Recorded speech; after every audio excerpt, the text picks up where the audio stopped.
So brain stroke, why brain stroke happens, even why heart attack. When you say heart attack, why heart attack happens? Usually we say there is a blockage. No, heart attack doesn't happen because of a blockage. Because of the burst of the blockage, there is uh, the blood becomes like the blood clot happens, and because of the blood clot, heart attack as well as stroke.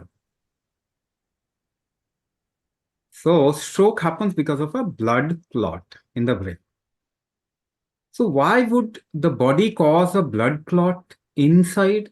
It is supposed to cause a blood clot outside the body. Whenever your body gets into the touch with environment, it is supposed to clot. है ना? Blood clot तो बाहर होना चाहिए ना, चोट लगने पे होना चाहिए.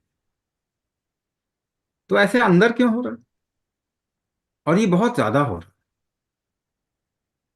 So once a clot happens and in any part of the brain, say left or right, the opposite part gets paralyzed. दाएं ब्रेन में क्लॉट होगा तो बायां साइड पैरालाइज हो जाएगा, बाईं तरफ में होगा तो दायां साइड पैरालाइज हो जाएगा, और उससे रिलेटेड कुछ फंक्शन खराब हो जाए. हमारे पास में ऐसे एग्जाम्पल हैं. One is the recent example who was doing kumbhak, and because he had multiple issues, he had a clot in the brain, blood clot formed. He didn't get into paralysis. नहीं हुआ. उसके सारे स्कैन देखने पे clot formation हो गया, मगर paralysis नहीं हुआ. सो ऐसा क्यों हो सकता है? ऐसा क्या हो सकता है कि ब्लड क्लॉट फॉर्मेशन पे भी पैरालिसिस नहीं हुआ, एंड मोस्टली इट हैपेंस कि ब्लड क्लॉट फॉर्मेशन पे पैरालिसिस हो जाएगा. One thing, the first thing is, if you are taking something which is not your food, अगर भोजन के अलावा कुछ शरीर में डाल रहे हैं तो शरीर को खतरा आएगा ना. पेट्रोल की गाड़ी में डीजल डालेंगे तो खतरा आएगा ना. तो क्या आप लोगों में से कितने लोग हैं जिन्होंने बचपन से कोई दवाई नहीं खाया, केमिकल नहीं खाया? No one. कंसिस्टेंटली आप केमिकल खा रहे हो. कोई भी केमिकल अगर शरीर में डालेंगे तो शरीर को खतरा आएगा. पहली चीज, केमिकल से अंदरूनी इंफ्लेमेशन, इंजरी हो सकता है. It can happen with other things also. तीसरी चीज, if your body doesn't have the tolerance to it, इसको निकालने की शक्ति, क्लॉट तो फॉर्मेशन वैसे भी होता होगा, इंटरनल इंजरीज तो वैसे भी होती होंगी, आपका शरीर उसे निकाल देता होगा. जो नहीं निकाल पाया तो प्रॉब्लम आया, है कि नहीं? There is always a problem management factor in your body, है ना? तो वो अगर रिकवरी का स्ट्रेंथ अगर ठीक नहीं है, टॉलरेंस अगर कम है, तो ये प्रॉब्लम आएगा. अभी पैरालिसिस आ गया तो क्या इसको रिवर्स किया जा सकता है?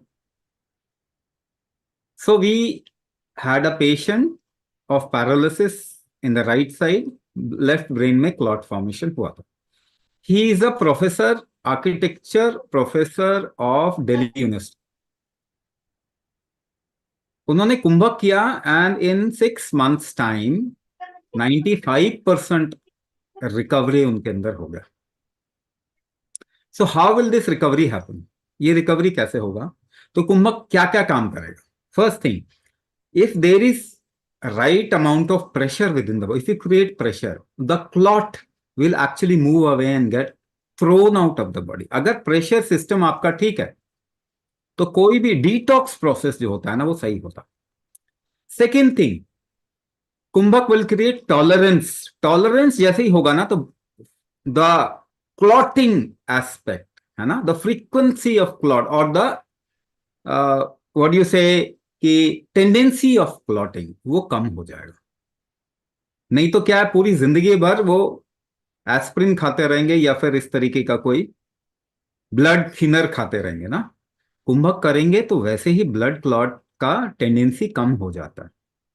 Third thing, activity happens in pressure. हाथ पांव जो हिलाते हैं ना आप, वो प्रेशर बिल्डअप होता है अंदर, तभी एक्टिविटी होती है.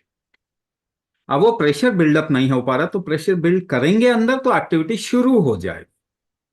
इसीलिए पैरालिसिस के पेशेंट में एक्टिविटी शुरू हो गई,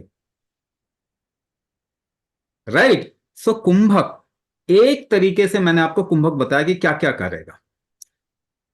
मेटाबॉलिज्म इंप्रूव करेगा तो regeneration factor also improves, but in another aspect the pressure architecture of the body is known as vata. Ayurveda में क्या बोलते हैं? वात दोष। वात दोष हो गया। वात का मतलब क्या होता है? प्रेशर। प्रेशर का दोष हो गया। प्रेशर से ही टेम्परेचर बिल्डअप होता है बॉडी के अंदर। आपका शरीर गर्म होता है तो फ्लेक्सिबल हो जाता है। आपका शरीर गर्म होता है तो उसमें डाइजेशन इंप्रूव होता है, मेटाबॉलिज्म अच्छा होगा। तो वात पित्त को भी रेगुलेट करता है। कुंभक वात को रेगुलेट करता है, कुंभक पित्त को रेगुलेट करता है, और दोनों मिलके कफ मटेरियल मैनेजमेंट करते हैं आपके शरीर में। मटेरियल मैनेजमेंट ठीक है तो रिकवरी जल्दी होती है। कोई भी चीज कहीं पर भी अगर कुछ मसल लॉस हो गया तो वापस आएगा, है ना। न्यूरो डीजेनरेशन है तो न्यूरो रीजनरेशन होगा। तो कुंभक वात पित्त कफ को कंट्रोल करने का सबसे पावरफुल तरीका है ना। आयुर्वेद का वो आयाम है जो कि अभी गायब हो गया आयुर्वेद से, हम उसे दोबारा से रिस्टैब्लिश कर रहे हैं।